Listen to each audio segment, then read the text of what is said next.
What is Abjack and how long have you run the business? What is Abjack? It could be very simply described as a food hall. How was your business like as a student? We didn't really have that standard of education that you guys get here. So we didn't really have entrepreneurship as a thing that was taught in school. I never really thought about building a business on my own. It was all really just about finish one class and go to the next one and hopefully get into a good college for A-levels. What did you do before starting Abjack? After college, I worked as a marketing intern. My first job was a marketing and sales intern. I was supposed to get some sales for a company that was selling courses online. That sort of taught me a lot about how to approach people, how to talk to people, convince them that this is a good product or a service.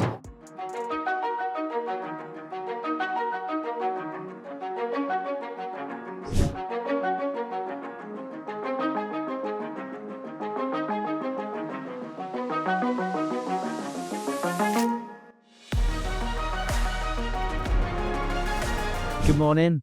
My name is Richard Layton and I work as the Entrepreneur in Residence within the Brett Centre for Entrepreneurship that's part of the University of Liverpool Management School. We're here for the 5th episode of the Kids Interview Entrepreneurs podcast here at King's Leadership Academy, Hawthorns in Bootle. We've got Callum and James this morning from the Year 10 Business Studies GCSE class that's going to be interviewing our entrepreneur, Rudy Parangal of Abjack. And thank you to Jay, University of Liverpool Philosophy Master student, for helping us record this. And as always to Mrs. Hagan and the careers manager here within the school as well. So I'm going to hand it over now to Callum and James to ask the questions. Why did you decide to set up a food-based business as opposed to another type of enterprise? Well, food was always something close to my heart. Obviously, I'm a big foodie, and being passionate about something really helps you pursue that, regardless of how hard it is. And also, people eat every day. Nobody's going to say, no, I don't want any food. So there's always going to be that market. It's not something that's going to be like a trend and it just goes away. So those were the two reasons. What is Abjack and how long have you run the business? What is Abjack? It could be very simply described as a food hall. You've probably been to food halls, the big box parks and those kinds of things. When you shrink into the size of a Starbucks, you put that into a small suburban market, sort of a local town. That's what we call it, a micro food hall, like it's a smaller version of a food hall. In those food halls, you don't really have loads of different kitchens. You have one kitchen, which we operate, Abjack operates, but through that kitchen, we help a lot of food brands that you probably have heard of, like the popular brands in the city, your favorite chicken brand or your favorite pizza brand. We help them operate in that new town through our kitchens. And the most important parts of it is we've got an online layer to it where people can order from loads of different brands that we operate in the same transaction. So in the same cart, you can add, so for example, if your mom and dad and kids, all of them are having dinner, you don't have to pick and choose, okay, we're all having Indian or Mexican or whatever it is. Everybody can choose whatever they like and they get all in the same order. So that's simply what we're building. There is a lot of more complexities in the background, but very simple version. I've been running that for roughly 2.5 years now. What were your favourite subjects and what did you like best about school? Well, that was a while ago, so my favorite subjects when I was your age probably was English, social sciences like politics and economics, and I think I liked maths as well. Best about school obviously is the friends, isn't it? It's always about the friends. It's about making loads of friends for life. There were some really good teachers, I remember. Not a lot of stress. I know during exam times and assignments, you've got loads of work, but it wasn't as stressful as when you grow up. So my parents used to tell me that you should try and remain a child as long as possible. And I used to tell them, no, I want to be an adult as quickly as possible. And I'll probably say this is the exact opposite. And and stay a child, because the stress levels are very different. But yeah, it's quite a nice time for anyone's life to be going to a place where you can learn a lot of things. I was always a curious child, and therefore, there was loads of things. There was loads of new things that you're learning, building a foundation for whatever you wanted to do later down the line. So yeah, I enjoyed quite a few aspects of it, but I'd say the most important was definitely making a lot of friends for life. What were you like in secondary school, and how was your business like as a student? Well, how was I? I think for the first few years, I was very studious, and because I had very strict parents, and they wanted me to get good grades, so I didn't really end up, partying or doing a lot of fun stuff outside of school. But later years, GCSEs, A levels, I think I started being the exact opposite kid who was not really doing really, really well with the academics. But at that point in time, I really made the most out of the social parts of school as well. As much as you can do. In terms of entrepreneurship in school, I don't think I grew up in a different country, and we didn't really have that standard of education that you guys get here. So we didn't really have entrepreneurship as a thing that was taught in school. I never really thought about building a business on my own. It was all really just about trying to finish one class and go to the next one, and hopefully get into a good college for A levels. Yeah. Did you go to college and university after studying in school, and how did that help you develop your business skills? Well, I think I did go to college. I did finish my A levels, and then I didn't actually go to a university to do my undergrad. I actually did that through open learning, and that means you don't go to the university. You actually just get the reading material, and then you write the exams whenever it's due. And you submit the assignments, etc. So I didn't really have a lot of social environment over there. That's because I was working at the same time, supporting my family and everything.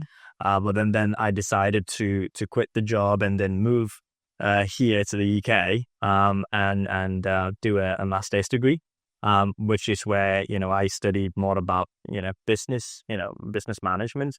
A lot of the things that you guys already probably know now, I only learned when I was in my 20s. So that sort of helped me build some foundation for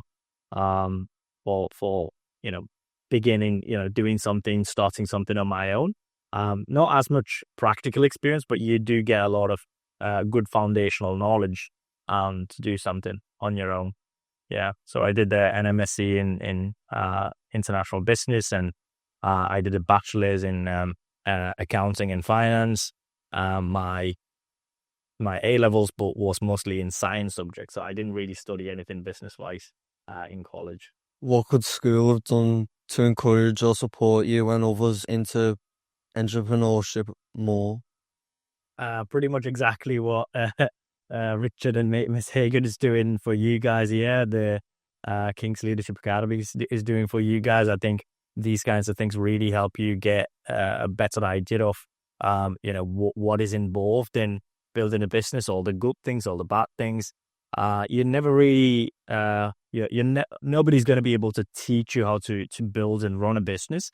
It's all about practical stuff, but a lot of the foundational stuff that you need to be able to think about it, like formulate the ideas, where do I begin, that kind of stuff. I think a lot of that can be taught early on. So the kind of stuff that you guys are doing right now, as in being able to talk to people who have actually built something, or scaled something, and having some modules about entrepreneurship, being able to visit, certain businesses and see how they operate. That sort of is a really good way, in my sort of opinion. What's the best advice that you can give to a student that's looking to start a business at school? Business at school. I think this is pretty much the same line that most people say. Whatever is driving your curiosity, whatever you feel is interesting for you, explore that in more detail. There is always opportunity out there. The problem is, most of the times people don't really know that there is an opportunity there. So it's an unknown of sorts. So I think students generally should be more curious. If there is an area or a particular thing that they find some interest in, they should understand, okay, how is it built? Who actually built it? What was that process like? How many years did it take? Or if you're interested in cars, how do cars run, for example? Or if you're interested in a food business, for example, what are the different things that you need to actually, start selling the food? So maybe being a bit more, asking a lot more questions. I think that sort of really helped me do it when later down the line is when I started, but you guys can already start asking questions. So generally being curious, asking a lot of questions. And there is no stupid questions. Nobody knows everything. So you're never going to be a stupid person. You'd always have people to support you, especially when you start asking questions at, your age. So I definitely recommend more people to start asking questions about the things that interests them, and then they can learn more about it, if that makes sense. I'm good at asking stupid questions. What did you do before starting Abjack? Did you work for anyone else or run any other businesses, and what did you learn? Oh, that's a good question. I actually, as I said, after college, I actually started working. I worked as a marketing intern. My first job was a marketing and sales intern. I was supposed to get some sales for a company that was selling courses online. And then that sort of taught me a lot about, how to approach people, how to talk to people, convince them that, this is a good product or a service. And before that, you've got to understand if they're interested. As they say, you can't sell a pen to somebody who doesn't want a pen. Yeah, I mean, so that kind of stuff. How do you communicate well with people? Those kinds of things I learned there. Then I worked in the government for a bit back in my home country, and that sort of taught me a lot about how administrative structures work. How do you be organized? How do you report to your bosses, for example? How do you work well with your colleagues? General public. Because dealing with general public is an entirely different thing than working with your team or your friends. So learned a lot there. And then after my uni here, after my master's degree, I actually worked in the same university. So where Richard's working now. So Uni of Liverpool. I learned a lot about, the different ways of working in a university setting, mostly to do with how to deal with people, interpersonal skills, really. And then the ways that, people work in this country is very different to where I came from. So that sort of taught me a lot. In between, I did a bunch of part-time jobs. I've done everything from being a delivery driver to a shoe salesman to taking care of all people. So it's really every job has got something to learn from, and most of that learning come from your own experience, but you can also learn a lot from people around you in that sense. So you always ask questions to people who have been there and done that. So that's how I've learned a lot of things. I then went on to work for a company who were selling sort of groceries online. So I sort of started learning a lot more about how to manage a business at that point in time, and then building the online sort of technology side of things. How do you build the things? What kind of people do you need for it? How much money do you need for it? How much money do you need to run? That sort of a business. What is marketing, for example? That's when I started to even think about marketing. How do you market things? What kind of areas can you go into? Social media is a big thing, as you probably know, like TikTok and Instagram and all of that. And then I ended up working for a management consulting firm. So that consulting is basically you learn a lot about certain things, and then you go into another business and solve their problems for them. So that's basically what consulting is. So that sort of helped me, understand how you can find creative solutions for difficult problems. For problems that people think that, oh, this can't be solved, and then you go in and then you figure out a solution. So you build a skill to understand, how hard a problem is. How can you solve it? Like, what are the ways that they've tried? What has failed? What has worked and not? and then you basically collect all the requirements, you work through that, and you find a solution, and you help them build that solution, and then you help them integrate that solution into the company. So all of those experiences really helped me understand a lot of different parts of running a business, but most of it was to do with people. So it's all about people. Like, as they say, 100% of all your customers, all of your investors, all of your supporters, your suppliers, everybody's people. So if you know how to deal with people, you can easily run a business. So all my experiences combinedly, I would say the biggest lesson is, how do you engage with people? How do you convince people? How do you lead people? Those kinds of things is what I learned. I know it was a bit of a long answer, but it's an important question. Were you a secondary school student again now? What type of business would you look to start and why? Well, it really depends, it really depends on if I was a secondary school student, what are the trends in the around me at that point in time? What would I be interested in that point in time? I can't even imagine being a secondary school student now at the moment. But I'd say these days technology is a key part of everybody's life. I didn't really have a mobile phone until I was, I think, 17 years old. So, but nowadays, everybody's got a phone from when they start to, before they start to even read and write. So technology is going to be a part of everybody's life, and it's going to be a more and more important part of your life as you go forward, isn't it? So I'd probably be looking at some sort of technology kind of scenario, but inherently I'm a people person. I like service industry, and that's why I'm doing the food business that I'm doing. So I probably look at like some sort of intersection between technology and service.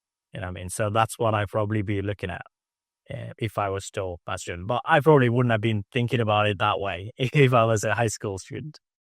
Yeah, I didn't have a mobile phone until I was 17 as well. So yeah, it's different times. Yeah, basically, yeah. What are the plans for Abjack in the future, and do you believe you'll set up any more businesses? Yeah, I wouldn't set up. I mean, I would obviously set up more businesses later down the line, but for now, at least for the next 5 years or 10 years, my idea is to grow Abjack into something of a household name, for example, like, how everybody knows Amazon or Uber or something like that. The plans for the business for Abjack is our mission is to empower food entrepreneurs to scale their brands. And enable everybody everywhere to have access to great quality food just within their neighborhood. So the more people that we can support, or enable, get their brands out there, get them to be more successful, that's what we'll be doing. And at the same time, through that process, the byproduct of that is obviously we're helping a lot more people get access to a lot of great quality food.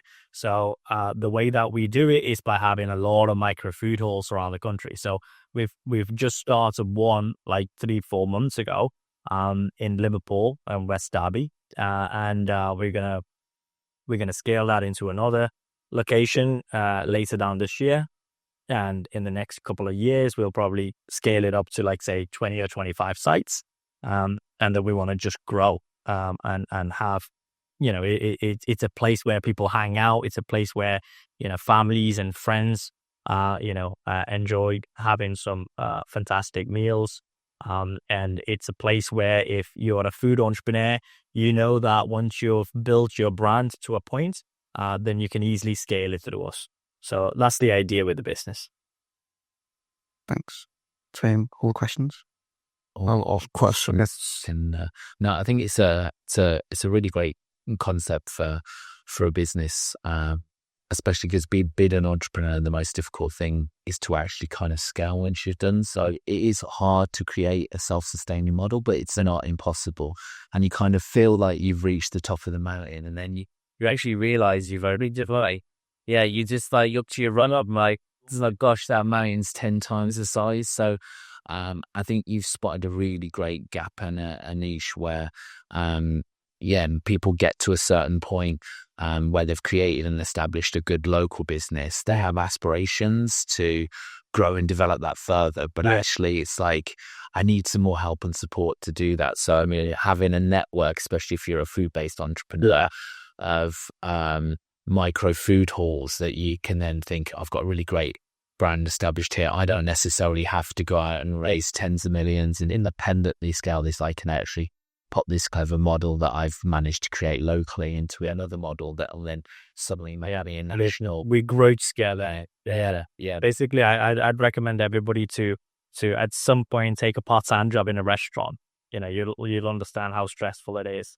And these people who actually build these food businesses in the UK, majority of the food businesses, like 90%, is small and medium enterprises. They're run by family and friends, those kinds of people, and there is over 90% fail rates in like a 5-year time frame for food businesses. Turnover is very high, and therefore you can really see the correlation there, that these people are dying without any support, and that sort of directly impacts their families, and the next 2 or 3 or 5 or 10 years they're in that debt cycle. So we want to support people like that, who have independently built something. They put their heart and soul into it, and they've got into a point where it's a recognized name, but they need some support to push it out there and get more people to know about it. And obviously, whatever their goal is to be a national brand or get acquired by somebody else, we enable them to get to that place. And that's by reducing their initial capital outlay. We do that we reduce it by over 80%. We don't really charge them any extra money for keeping things moving. Whenever we scale, if they're with us, they always have a priority to move with us to a new location as well. So they get easy access to a new market, and they don't have to do anything like setting up a site or hiring people or, getting the website sorted or anything like that. We do everything on our own, and they move with us to all these new markets. Yeah. I mean, we need more platforms that I think like that, locally and nationally for entrepreneurs, whether it's food-based or, I used to run pop-up shops that sold hundreds of local young designers. Like it's really challenging and difficult to create something successful. And then, like I said, once you have created something successful, it's like the success doesn't stop there. You need to do it more. And especially for someone like myself personally, that's not necessarily so great on the people management side thing, is like to like be able to establish and grow something and then help someone manage that for you is a really attractive sort of proposition. It's always nice to be entrepreneurial and not be alone within that, because actually that's what tends to happen for a lot of entrepreneurs. Absolutely. So, questions off the audience. So, is there anyone in the audience who's brave enough to ask a question? Let's go out. So we've got Sir first, which is good. We can break the ice from the audience. What's your unique selling point? Well, the unique selling point in our business is that there is no other platform. I call it a platform, even though it's not like a website. There is no other platform that comprehensively supports a food entrepreneur to scale. There is software solutions out there. There is people who rent spaces out there, but there is people who support them with like outsourced suppliers or employees. But there is nobody sort of combining all of these elements to get them, the advantages of the platform that we have. The platform that we have got mainly 4 key elements to it. One is that it is obviously it is set up in a highly highly demand driven sort of location. So the location is very strategically chosen. So we go into a market after doing a lot of research. We find out what kind of food brands do people like. Would it work in that market? Is there sufficient demand to drive that? So any brand coming into that location, they know that there is a demand there. So location is one of the key things. Second thing is, as I've mentioned, the operational ecosystem that we have. It includes like the infrastructure, the teams, the suppliers, and everything. The third parties that we collaboratively grow with the brands. As in, we are only taking brands who have got some sort of recognition. So when they come in, we actually get their recognition as well. But then when we start operating their brand, we sell their brand through us as well. So their brand coming on actually gives us some benefit, to start with, but then we start selling their brand without them having to pay a penny more into the equation. And then the final part of it is that the consumers, general public who are interested in eating out, say, especially like as I've mentioned, families or groups of friends, if they've got different preferences and priorities, they can get all of their choices in one single space, in person, come to our micro food hall, or come and order it with us on the digital food hall. So multi-brand sort of, ordering process. So there's like the four main parts of, our model, the platform that we call it. All of this is backed by a bunch of technology that we've built in-house. So that sort of combinedly creates this ecosystem, which is not something that anyone's done in the UK. So we are the first movers in the market, really. So that's our USP. Any questions from other people? How did you initially finance your startup? So that's a controversial topic. So I'm relatively young in comparison to people who are running businesses. So I didn't really have a lot of savings. And I'm an immigrant as well. So didn't really have a lot of network in the UK either. So I initially mortgaged my mum's house to get my business started. So she was as crazy as me. So you can sort of think about the risk tolerance. But luckily, I had a group of friends who were sort of who trusted me, believed in what we were building. So as soon as I had some traction, some friends and family members invested with some early capital, and then I raised angel investments from professional angels, sort of angels who have made businesses or family businesses, and they've got some extra capital to invest. So I got some angel investments, and last year we raised from professional venture capitalists. So about 0.1% of startups in the world raised from VCs. So we got some venture capital funding last year. So we're currently speaking to another bunch of VCs and angels to raise another round, and that sort of helps us go to the next stage. But it is not without its risks. So there has been times where we are not able to pay people. We had to take loans and credit cards on the line. So it's still the case. It's not really like we're all sorted. But it is as the saying goes, no risk without no rewards without risks. Yeah. Question from Mrs. Hagan, of course. Hi, Rudy. So just wondering, you had a lot of other jobs and you had a lot of experiences. So was it something that you wanted to do to be an entrepreneur quite early, or was it something that you decided as you went through your career? No, I think Liverpool made me want to be an entrepreneur, to be perfectly honest.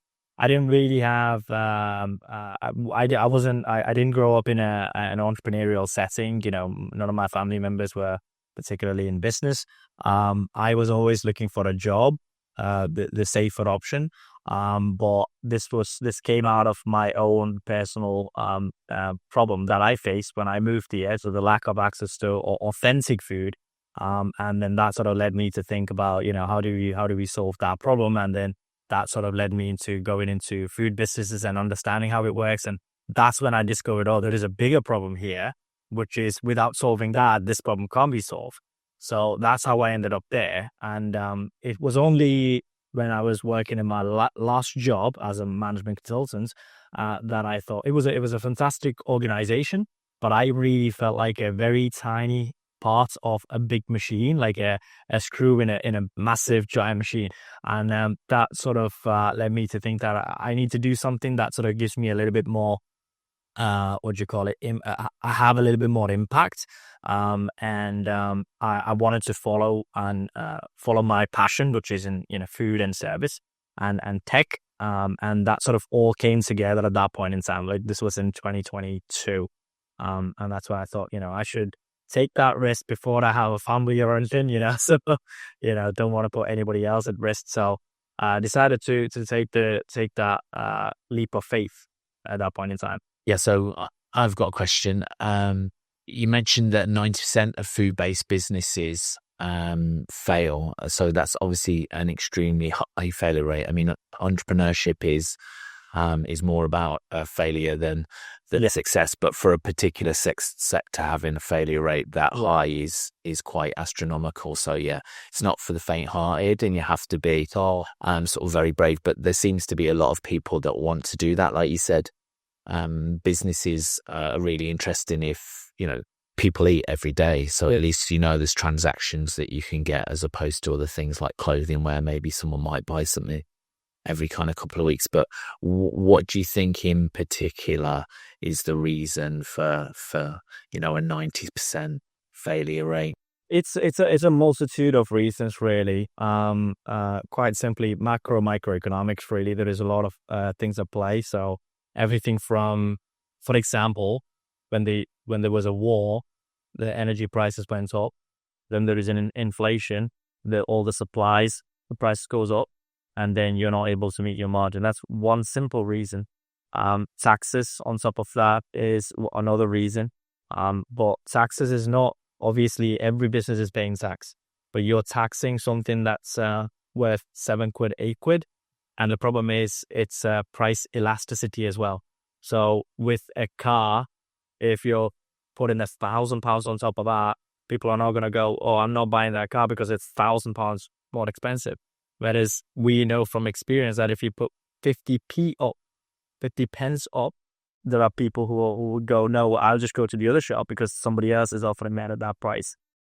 So there is massive competition out there. And the reason for that competition is also, as you say, everybody is thinking along the same line, where they think, okay, everybody's eating, people want food, and it's quite busy. So there should be some demand there. But that demand is driven by a lot of different factors as well. It's because it's not just about the food, it's about the service, it's about how you feel about it. McDonald's, the food is crap, but the marketing sells you like, the best food that you can eat. Yeah. There is no way in hell that you can get a healthy burger in £1.25 in here. So those kinds of things actually affects, purchasing behaviors. And therefore people, and finally the other reason is obviously, when people look at a food business where there is loads of sales, generally assume that cash flow equals profits. Cash flow is just, okay, there is cash going in, in and out of the business. But that doesn't translate into profits, because to run a food business in the UK is very expensive. One of the highest energy prices across the majority of the OECD countries, one of the highest wage rates across the world. So the wages and the utility costs is two of the big reasons. And then those two things actually drives up the cost of the ingredients and the packaging and everything else as well. So all of that combined, by the time you end up in the bottom line, it's a very high top line and very low bottom line industry. So the top lines could be like 300,000 to £1 million, but the bottom line is, let's say, 2% of that, 3% of that, and then you've got to pay taxes on that as well, taxes, corporation taxes. So that basically means that the business can be sustainable, but it's not going to be extremely profitable like a technology business or an accounting business. So these are not the factors that most people, as I say, 90% of the businesses are SMEs, who are mostly people who are very passionate about cooking. They think their friends love their food, their family loves their food, and they think, people are going to love their food. People do love their food, but they haven't accounted for all the other aspects of it. So it's only a fraction of those actually who make it to that next stage where the brand is popular enough that they have enough money to go into 1 or 2 or 3 different sites. So those are all the sort of, I think, internal, external reasons. And sometimes it's basically about, disagreements between people, as in you can see in a lot of businesses where multiple people are involved in. Yeah. And especially because it is quite intense. I think if you haven't watched the movie Boiling Point, you should definitely watch it. It's a movie shot in one shot, in a restaurant. I think, and it sort of showcases the intense work environments in a restaurant, and it's very easy to have disagreements in that environment. So a lot of people, there is fallouts between, business partners, etc. Yeah. In that sort of an environment. So yeah, there is loads of different reasons. It's not just one or the other. And because of how intense this is and how the average order value is very low, like 20 quid, to 50 quid in a takeaway to a restaurant. And then you've got the delivery platforms who charge 35 to 40% sometimes, plus promotions, plus taxes on top. So all of that adds up, really. So yeah, that's basically why it happens. Because entrepreneurship does look really attractive to a lot of people, but when you try and explain to others, and I suppose they just look to the top of the food chain, if you kind of look and think, wow, look at that person's a billionaire, look how successful they are, look at what they're doing. But if you said to any other person, like, okay, you want to be an accountant or a lawyer or a teacher, would you do that role if you're in effect taking a 99%, sort of tax rate on that? Because the reality is that you only get to maybe keep 1% of that. It's just you've made an extremely amount of money because you're able to really sort of scale and develop and sort of grow that. That's why I think your platform's really great, and we need a lot more platforms like that, not only for food-based businesses, but actually other businesses as well, because like the challenges of a lot of sectors and industries for entrepreneurs are very much the same. We all need the, certain equipment, facilities and resources. Why aren't we coming together? Why aren't people creating platforms where we can come together, kind of share that, and the costs to obviously decrease that, which puts a bit more profitability on the product or the service that we're selling. And then equally, it does surround you with a community, with other people, that if you maybe got a bit too overheated in the kitchen with your business partner, it's like, oh, okay, well, there's someone over here and I can share that as well. So that was brilliant. Thanks ever so much to Callum and James for the questions, and for the questions for our audience. So we have a couple of closing traditions on the Kids Interview Entrepreneurs podcast. So our first one is to ask you, to Simon Squibby, and ask you, what's your dream? What's my dream? My dream is completely unrelated to business. My dream is to have complete freedom over my time, energy, and money. To use these resources with in whatever way I'd like.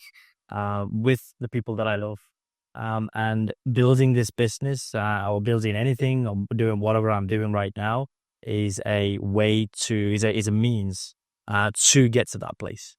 So that's my dream.